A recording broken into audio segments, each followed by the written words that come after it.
There is a kind of horror that does not announce itself. It does not knock, it does not growl. It simply appears in the static between channels at 2 in the morning. And by the time you realize something is wrong, it is already too late. Stay with me. Because by the end of this, you will never look at an old television the same way again. This is the complete history of analog horror, and it is stranger and darker than anything Hollywood has ever produced. Let us start with a question. Why are we more afraid of a grainy VHS tape than a Hollywood blockbuster with $100 million budget? Think about the scariest thing you have ever seen on screen. Chances are it was not a polished studio production. Chances are it was something lo-fi. Something that felt like it should not exist. Something that felt like evidence. That feeling has a name, and an entire genre has been built around it. Analog horror is a subgenre of found footage horror built around one simple but devastating idea. What if something horrifying was recorded on outdated technology, and you were never supposed to find it? VHS tapes, public access television broadcasts, emergency alert systems, answering machine messages, instructional videos from companies that no longer exist. The horror does not come from monsters. It comes from the technology itself becoming corrupted, becoming wrong. It comes from watching a children's educational tape slowly reveal that something is living inside it. It comes from an emergency broadcast that tells you not to go outside, but never tells you why. It comes from a weather report that ends with the words, "Do not look at the moon." That last one is real, and we are going to talk about it. But first, where did this all begin? To understand analog horror, you need to understand the internet of the early 2010s. This was a strange and fertile time for horror online. Creepypasta was at its peak. Slenderman had just been born in a something awful forum thread. The SCP Foundation was growing into a vast collaborative mythology of contained anomalies and things that should not exist. The internet had discovered that collaborative storytelling around ambiguous, unexplained horror was deeply addictive. People did not want to be told what the monster was. They wanted to feel like the monster was real. And then on October 26th, 2015, a 2-minute and 33-second video changed everything. A creator named Chris Straub uploaded a video to a YouTube channel called Chainsaw Suit Original.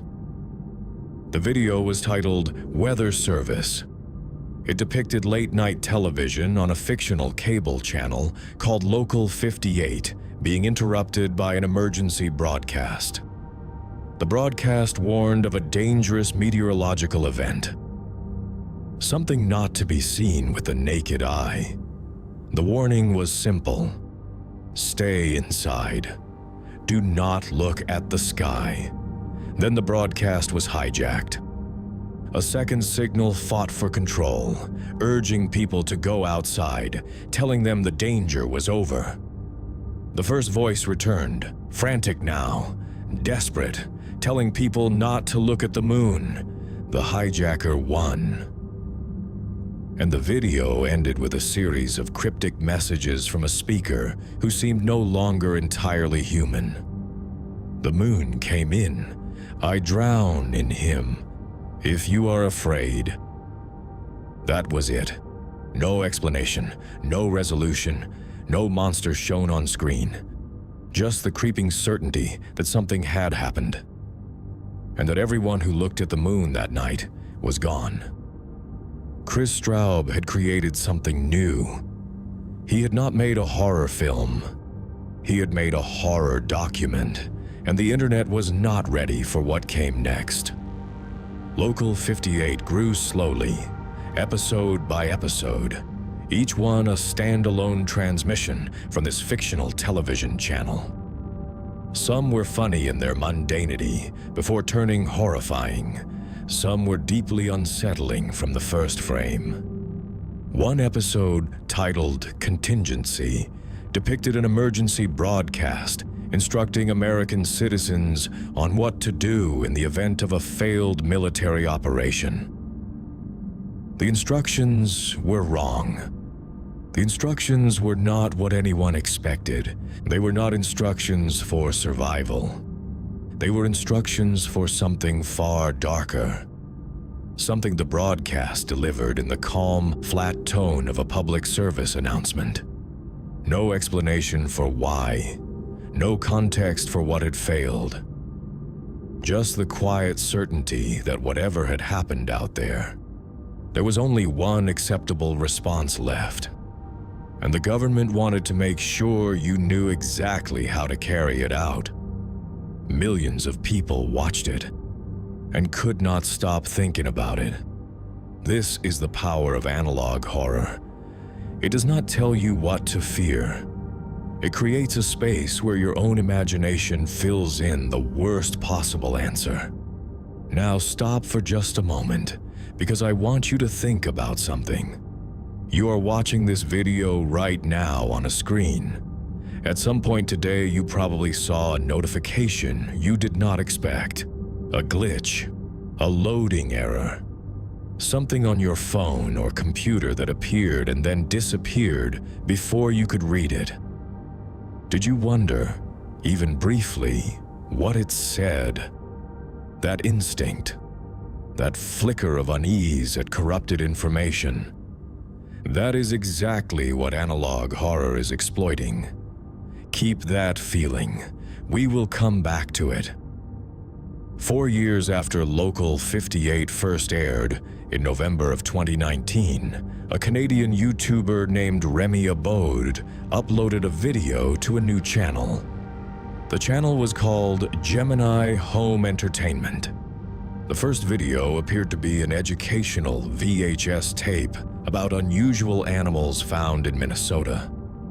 It was strange, a little uncanny, but not immediately terrifying.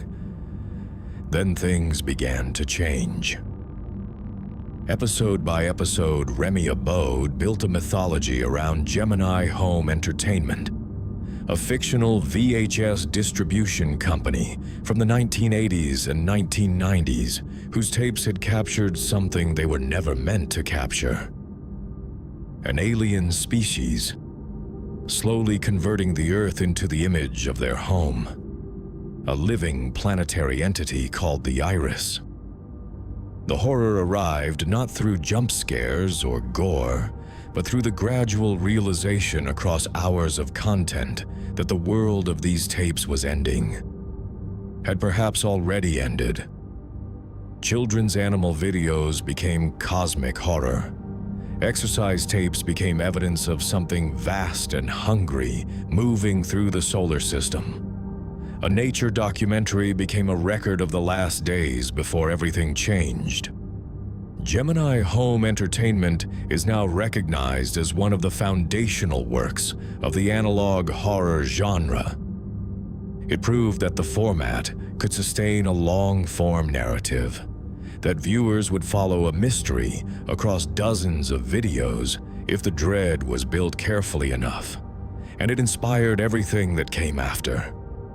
In 2021, 2 years into Gemini, a creator named Alex Keister released the first episode of the Mandela Catalogue. If Local 58 was the origin and Gemini Home Entertainment was the expansion, the Mandela Catalogue was the moment analog horror became something else entirely. Something that Dread Central called, and I am quoting directly here, the supreme example of what analog horror looks and sounds like. The Mandela Catalogue told the story of alternates, shape-shifting demonic entities with one purpose: to find a human being, learn everything about them, replace them, and then drive everyone around them to psychological collapse. The series was delivered through corrupted police reports, emergency broadcasts, instructional tapes on how to identify whether the person standing next to you is actually who they claim to be. One entity looked directly into the camera and said, "I know everything that makes you human. I know what you love. I know what you dread." Then its face distorted into something that has been described by viewers as the most genuinely disturbing image they have ever seen on a screen. No special effects budget, no studio backing, no professional crew. Just a creator with a camera, an idea, and a complete understanding of what makes human beings afraid at the deepest possible level. We need to talk about why this works, because it is not an accident. Analog horror exploits something specific in human psychology, something researchers call epistemic fear, the fear of believing something that is not true. When you watch a Hollywood horror film, your brain knows it is fiction. The budget tells you, the actors tell you, the studio logo at the beginning tells you. Your fear response is activated, but filtered through a layer of conscious safety. You are scared, but you know you are safe. Analog horror removes that filter. Low-resolution footage triggers a different response in the human brain. We associate degraded video quality with reality, with news footage, with security camera recordings, with evidence. When something horrifying appears on a VHS tape, your brain does not automatically categorize it as fiction. It categorizes it as documentation. And documentation is not something you dismiss when you turn off the screen. Documentation follows you home. There is another psychological mechanism at work here, one that goes even deeper. It is called the Uncanny Valley. The Uncanny Valley is the region of human perception where something appears almost human, but not quite, where the wrongness of it produces a response more disturbing than if it looked completely inhuman. A robot that looks mechanical does not disturb us deeply.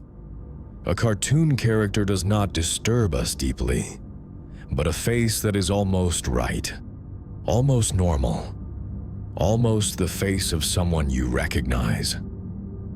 That produces a response that bypasses rational thought entirely.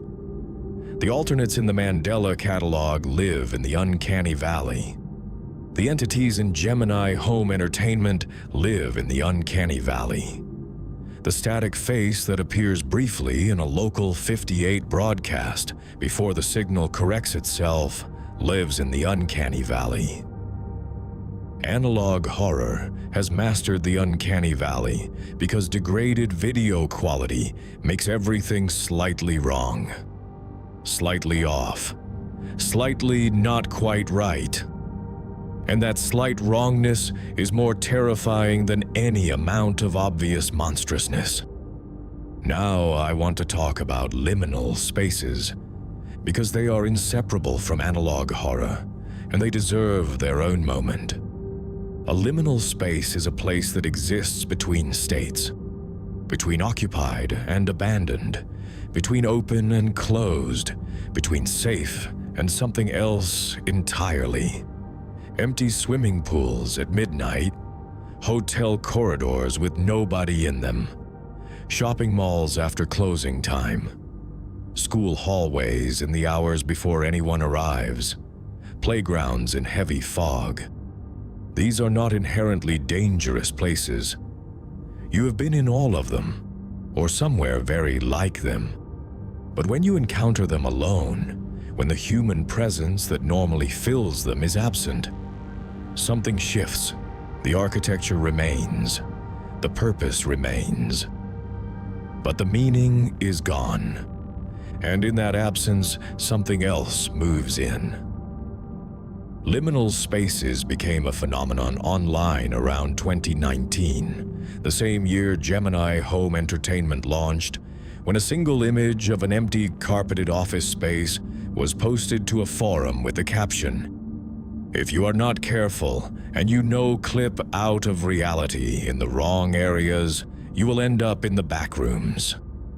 The image was deeply mundane. Yellow walls, stained carpet, fluorescent lighting, completely empty. And millions of people responded to it with the same visceral reaction. I have been here before. Not that specific place, but somewhere like it, in a dream, in that half second before waking. In a moment of deep unease, in a familiar location. The Backrooms became one of the most expansive, collaborative horror mythologies in internet history. A vast imagined geography of empty spaces beyond the walls of reality, each one more wrong than the last. And analog horror absorbed liminal spaces completely, because degraded video footage of an empty space is more unsettling than a perfectly rendered one. The wrongness compounds, the emptiness compounds, and the viewer is left with a feeling they cannot quite name, but cannot shake. By 2022, analog horror was everywhere. Channels like the Walton Files explored animatronic horror through corrupted VHS training tapes. The Monument Mythos reimagined American history through increasingly disturbing public domain footage. Kane Pixels created a found footage Backrooms series that reached millions of viewers and eventually attracted Hollywood interest. The genre had evolved from a handful of pioneering series into a full creative movement. And mainstream culture noticed. Analog horror aesthetics began appearing in music videos, in advertising, in mainstream horror films that borrowed the degraded video look without fully understanding what made the originals work. But here is something important to understand. The imitators missed the point. The power of analog horror was never the VHS grain. It was never the static. It was never the glitch effects. Those were delivery mechanisms. The actual power was the implication. The thing just out of frame. The message that was almost readable before the signal cut out. The instructions that made no sense until the final second when you realized, with cold certainty, exactly what they were instructions for. The best analog horror is not about what you see. It is about what you are forced to imagine after the screen goes dark. So why does this matter in 2026? We are living through a crisis of visual trust. Artificial intelligence can now generate images and video indistinguishable from reality. Deep fakes have made the question of what is real and what is fabricated genuinely unanswerable in some cases. The human eye, for the first time in history, cannot reliably distinguish documentation from fiction. And into that landscape, analog horror speaks with unexpected relevance, because it has always been about exactly this question. What do you trust when the signal is corrupted? What do you believe when the broadcast has been hijacked? What do you do when the face looking back at you from the screen is almost right, almost human, almost safe? Analog horror emerged from the internet as a creative experiment. A way for small creators with no budget to make something genuinely terrifying using only their understanding of human psychology and access to degraded video aesthetics. It became a genre, a movement, a mythology. And in 2026, as the boundary between real and fabricated continues to dissolve, it has become something closer to a warning. The static was always trying to tell us something. We just had to learn how to listen. Something has always been watching from the static, Now you know its name. Now you know its history. Now you know why it works. This has been GD Horror. If what you just heard called to something in you, stay a while. There is more waiting in the dark, and we are just getting started.